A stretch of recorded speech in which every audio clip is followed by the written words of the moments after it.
À l'occasion du 1er août 2021, jour de fête nationale en Suisse, voici une proposition de lecture internationaliste pour ne pas laisser le champ libre et le monopole de la journée aux tenants du patriotisme et du nationalisme.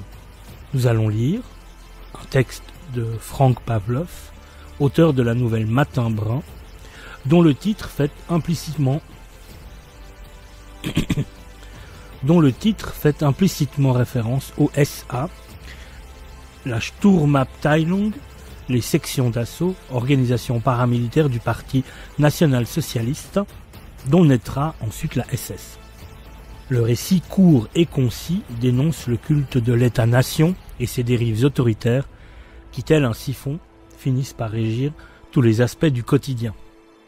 Matin brun est une nouvelle, un apologue français, écrit par Frank Pavlov en 1998, paru aux éditions Chêne en décembre 1998. Je lis la 4e de couve.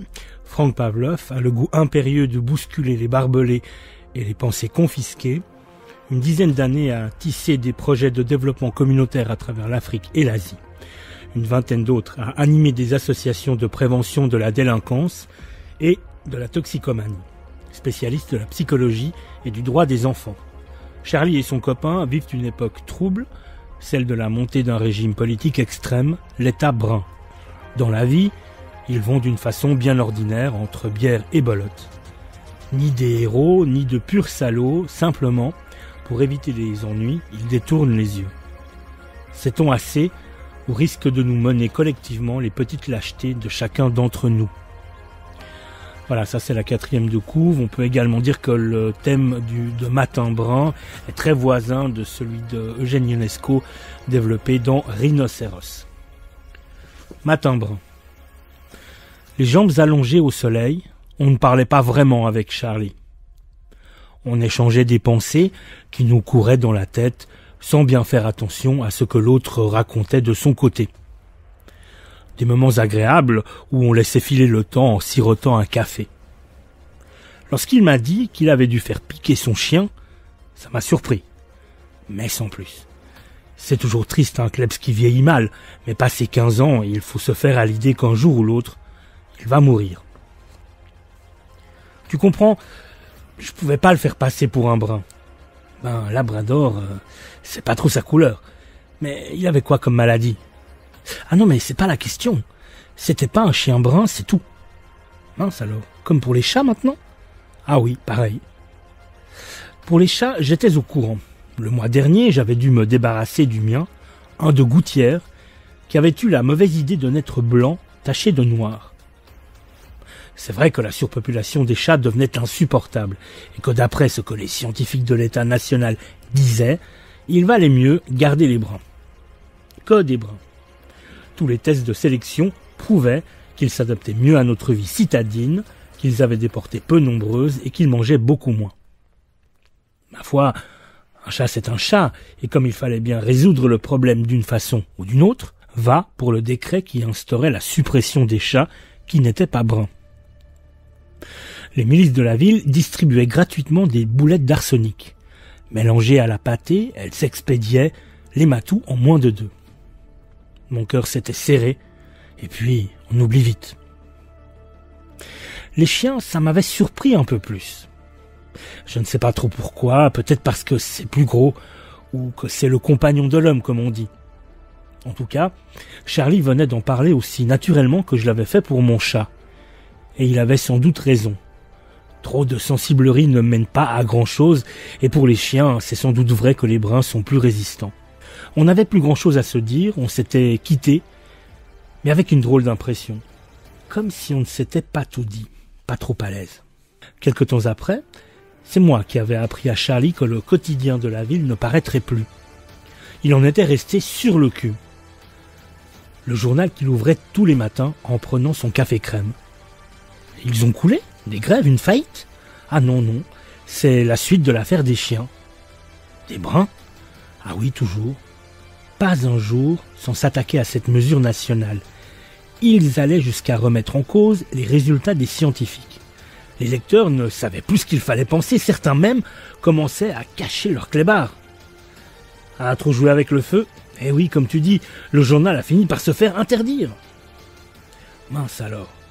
Et pour le tiercé? Bah mon vieux, faudra chercher tes tuyaux dans les Nouvelles Brunes. Il n'y a plus que celui-là. Il paraît que côté course et sport, il tient la route. Puisque les autres avaient passé les bornes, il fallait bien qu'il reste un canard dans la ville. On ne pouvait pas se passer d'informations tout de même. J'avais repris ce jour-là un café avec Charlie, mais ça me tracassait de devenir un lecteur des Nouvelles Brunes. Pourtant, autour de moi, les clients du bistrot continuaient leur vie comme avant. J'avais sûrement tort de m'inquiéter.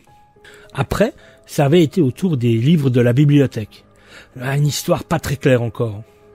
Les maisons d'édition qui faisaient partie du même groupe financier que le quotidien de la ville étaient poursuivies en justice et leurs livres interdits de séjour sur les rayons des bibliothèques. Il est vrai que si on lisait bien ce que ces maisons d'édition continuaient de publier, on relevait le mot chien ou chat au moins une fois par volume, et sûrement pas toujours assorti du mot brun. Elle devait bien le savoir tout de même. « Mais faut pas pousser, disait Charlie. Tu comprends ? La nation n'a rien à y gagner à accepter qu'on détourne la loi et à jouer au chat et à la souris. Brune, il avait rajouté en regardant autour de lui, souris brune, au cas où on aurait surpris notre conversation. Par mesure de précaution, on avait pris l'habitude de rajouter brun ou brune à la fin des phrases ou après les mots. Au début, demander un pastis brun, ça nous avait fait drôle. Puis après tout, le langage s'est fait pour évoluer, et ce n'était pas plus étrange de donner dans le brun que de rajouter putain con à tout bout de champ, comme on le fait par chez nous. Au moins on était bien vus et on était tranquille. On avait même fini par toucher le tiercé. Oh, pas un gros, mais tout de même notre premier tiercé brun. Ça nous avait aidé à accepter les tracas des nouvelles réglementations. Un jour, avec Charlie, je m'en souviens bien, je lui avais dit de passer à la maison pour regarder la finale de la Coupe des Coupes. On a attrapé un sacré fou rire. Voilà pas qu'il débarque avec un nouveau chien. Magnifique, brun de la queue au museau, avec des yeux marrons. Ah bah tu vois finalement, il est plus affectueux que l'autre, et il m'obéit au doigt et à l'œil. Fallait pas que j'en fasse un drame du labrador noir. À peine, il avait dit cette phrase que son chien s'était précipité sous le canapé en jappant comme un dingue. Eh gueule que je te gueule, et comme même brun, je n'obéis ni à mon maître, ni à personne, et Charlie avait soudain compris. Mais non, toi aussi. Bah oui, tu vas voir. Et là, mon nouveau chat avait jailli comme une flèche pour grimper au rideau et se réfugier sur l'armoire. Un matou au regard et au poil brun. Qu'est-ce qu'on avait ri. Tu parles d'une coïncidence. Tu comprends, je lui avais dit, j'ai toujours eu des chats. Alors, il est pas beau celui-ci, mais magnifique. Il m'avait répondu. Puis on avait allumé la télé pendant que nos animaux bruns se guettaient du coin de l'œil. Je ne sais plus qui avait gagné, mais je sais qu'on avait passé un sacré bon moment et qu'on se sentait en sécurité. Comme si de faire tout simplement ce qui allait dans le bon sens dans la cité nous rassurait et nous simplifiait la vie. La sécurité brune, ça pouvait avoir du bon. Bien sûr, je pensais au petit garçon que j'avais croisé sur le trottoir d'en face et qui pleurait son caniche blanc mort à ses pieds. Mais après tout, s'il écoutait bien ce qu'on lui disait, les chiens n'étaient pas interdits. Il n'avait qu'à en chercher un brun. Même des petits on en trouvait. Et comme nous, il se sentirait en règle et oublierait bien vite l'ancien. Et puis hier, incroyable, moi qui me croyais en paix, j'ai failli me faire piéger par des miliciens de la ville, ceux habillés de brun qui ne font pas de cadeaux. Ils ne m'ont pas reconnu parce qu'ils sont nouveaux dans le quartier et qu'ils ne connaissent pas encore tout le monde. J'allais chez Charlie, le dimanche, c'est chez Charlie qu'on joue à la belote. J'avais un pack de bière à la main, c'était tout. On devait taper le carton 2-3 heures tout en grignotant. Et là, surprise totale, la porte de son appart avait volé en éclats. Et 2 miliciens plantés sur le palier faisaient circuler les curieux. J'ai fait semblant d'aller dans les étages du dessus et je suis redescendu par l'ascenseur. En bas, les gens parlaient à mi-voix. Mais pourtant son chien était un vrai brun, on l'a bien vu nous. Ouais, mais à ce qu'ils disent, c'est que avant, il en avait un noir, pas un brun, un noir. Avant ? Oui, avant. Le délit maintenant, c'est aussi d'en avoir eu un qui n'aurait pas été brun. Et ça, c'est pas difficile à savoir, il suffit de demander aux voisins. J'ai pressé le pas, une coulée de sueur trempait ma chemise. Si en avoir eu un avant était un délit, j'étais bon pour la milice. Tout le monde dans mon immeuble savait qu'avant, j'avais eu un chat noir et blanc. Avant, ça alors, j'en y aurais jamais pensé. Ce matin, Radio Brune a confirmé la nouvelle. Charlie fait sûrement partie des 500 personnes qui ont été arrêtées. Ce n'est pas parce qu'on aurait acheté récemment un animal brun qu'on aurait changé de mentalité, ils ont dit. Avoir eu un chien ou un chat non conforme à quelque époque que ce soit est un délit. Le speaker a même ajouté « injure à l'État national ». Et j'ai bien noté la suite.